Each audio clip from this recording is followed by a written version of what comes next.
from this petition, I'm sure it is going to resonate with everyone that is concerned about our plight in Zimbabwe. If I may just add, so just to sanitize as well.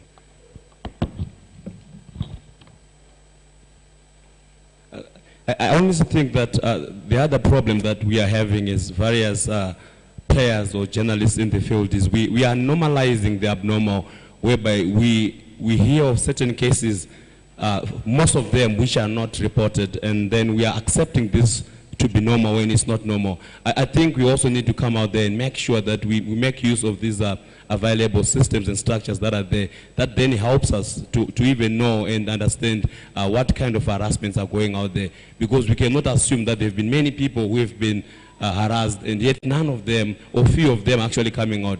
That does not help even the institutions or the structures that are available. So it's very important that we all participate and we use these various channels, so that it even helps us and strengthens our case should a formal report be made, so that we do not also abet our own problems. And we can't normalize abnormal things. So it's not normal. When it's not normal, it can't be normal. Journalism can never be criminalized, and we can't be seen to normalize this. That's what we're trying to say. Any other question? Yes. Hello. Thank you.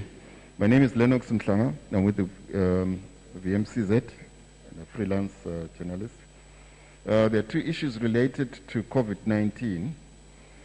I remember that journalists were given PPEs, and now it's close to 3 months ago. I would like to find out whether efforts are being made to make PPEs available once more, because obviously, I mean, these are expendable, and most of our journalists no longer have any. If there was a way in which, for instance, we would get someone to sort out cloth masks, which actually stay longer, and also, of course, replenish supplies of sanitizer and other peripheries. Second, I heard on the news the Secretary for Information saying that they were making arrangements for journalists to be tested for COVID-19. Are you aware of this? And if so, what arrangements are being made for such free testing to be done, and what are the logistics? Thank you. Thank you very much for that. You raise a point that we have been pushing as ZUJ and ZINEF, to say that journalists like nurses are frontline workers, frontline responders, and therefore organizations, media organizations, the corporate sector, and the international organizations, whenever they think of donating material, they should be aware that, or they should be conscientized that journalists should be beneficiaries of that as part of basic reaction. And then on the, so therefore, we believe that not only should employers provide the necessary PPEs and sanitizers, but even the ongoing efforts where donations are being made should ensure that journalists are beneficiaries. And then secondly, on the issue of the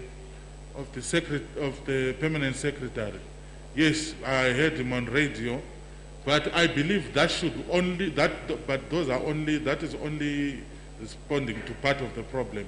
It would be okay for journalists to be tested, because the people are exposed on a regular basis. It's important for them to know their status. But beyond that, it goes back to your first question, that beyond just testing them, they need to ensure that they are protected. A lot of activity and action around COVID involves a lot of these public officials in government. And therefore, it is important to ensure that we protect these vulnerable journalists who are always in touch with these people in government. Thank you very much, Lennox. Aldo. Okay. Thank you so much. Yes, send this question.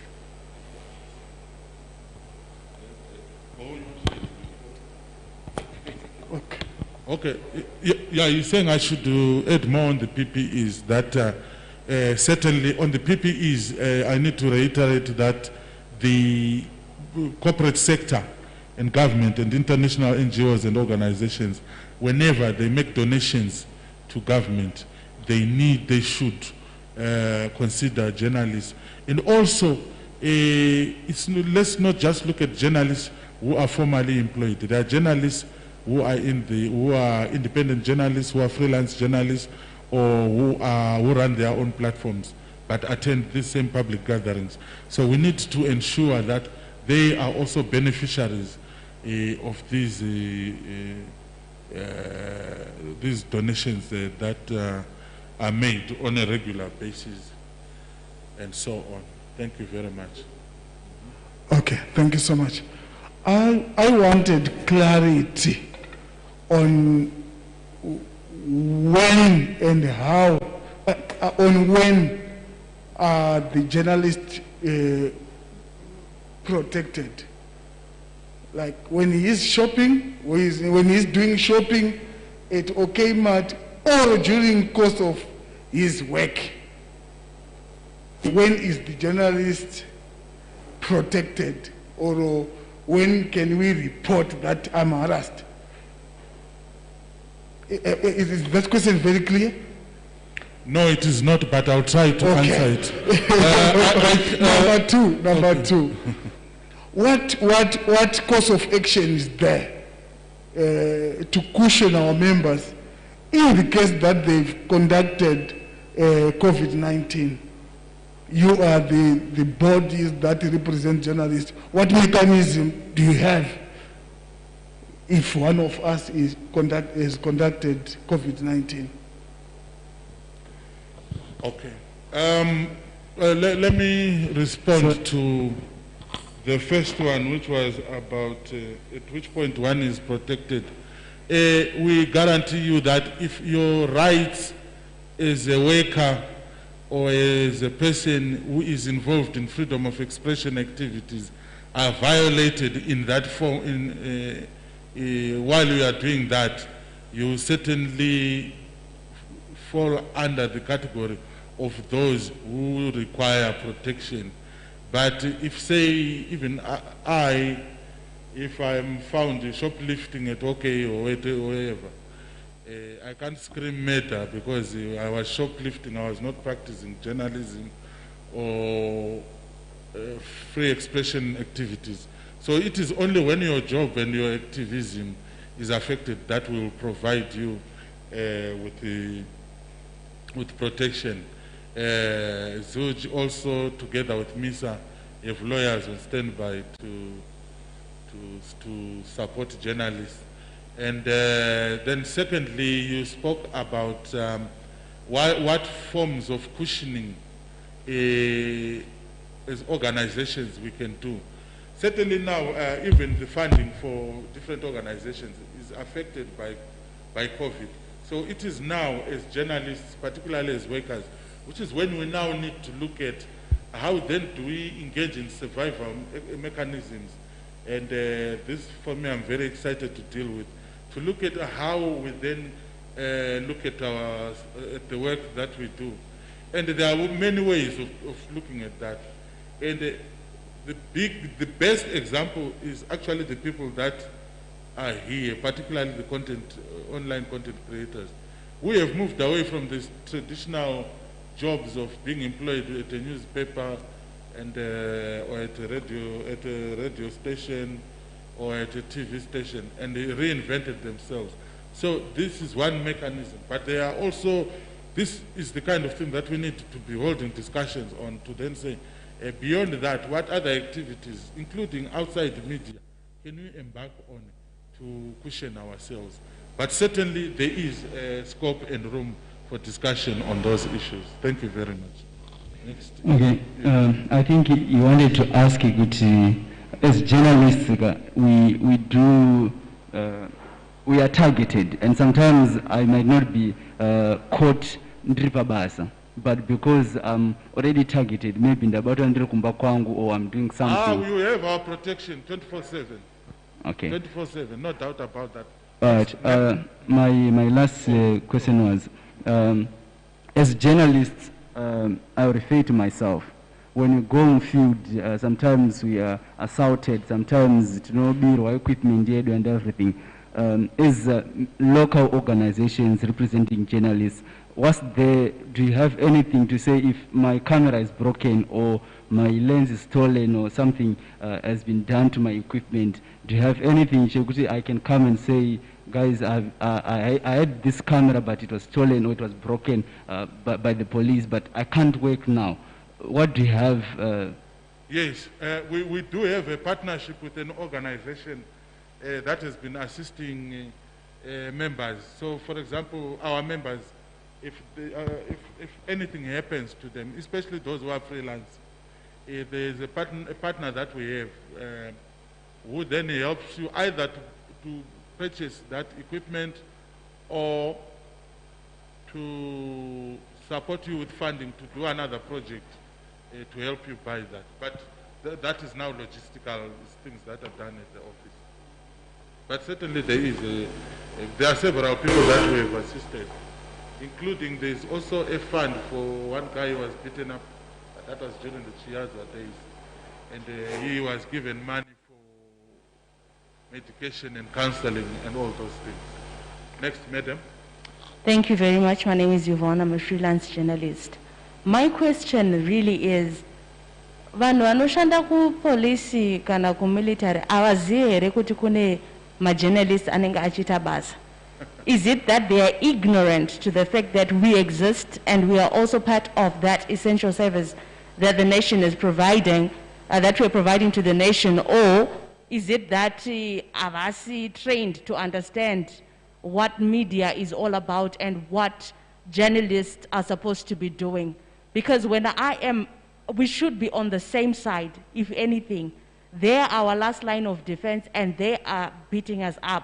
How do we then, as journalists, operate in an environment where we are also supposed to cover them and the work that they're doing, but instead they are turning against us? Is it that the Home Affairs Ministry and all the facets that fall under it don't know that journalists are an essential service? Thank you very much. I think part of the problem is ignorance, but we have been holding regular meetings with police commanders who continue to tell us that they are trying their best to ensure that they tell their juniors to be aware of media issues. But of course, while we're still on that subject, Comrade Yvonne, there's also need for us to be very aware of our security, to work on how we operate when we are on the field. Of course, no one will talk about, we are not saying we should change the way we work so that we just accommodate their views or their thinking. But we also need to be very security conscious. Why? Because we are also working with the security apparatus, and therefore we need to be aware of each other. And one of the things that I've spoken about is the continued need for us to introduce ourselves, to engage them, to say, okay, here we are. But of course, the nature of a story is very different. A story arises, there are no templates for how stories will emerge. But certainly what you raise is a continued engagement on the part of the police to be aware that journalism is not a crime. Thank you very much.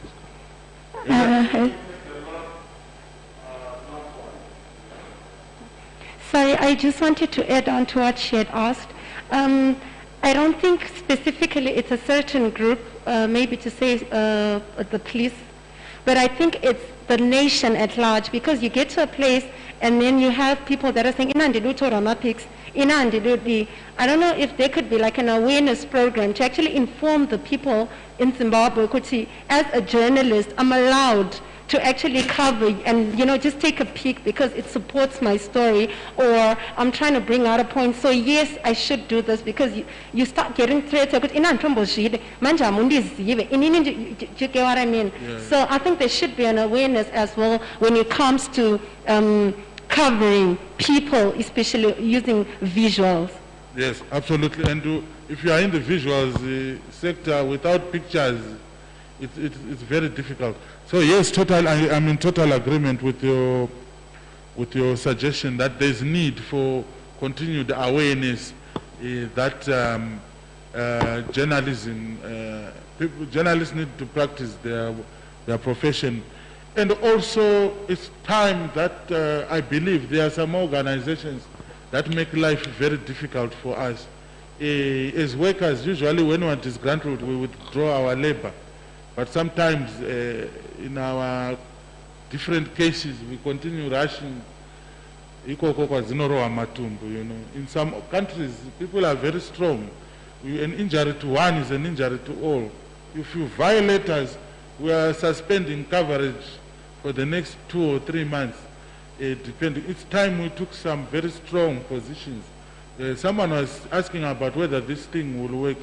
This is the time to be taking some very strong and radical positions to say, anyone who violates journalists or beats up journalists, whether in their individual capacity and so on, needs to feel the pinch of not being covered. Thank you very much, ladies and gentlemen.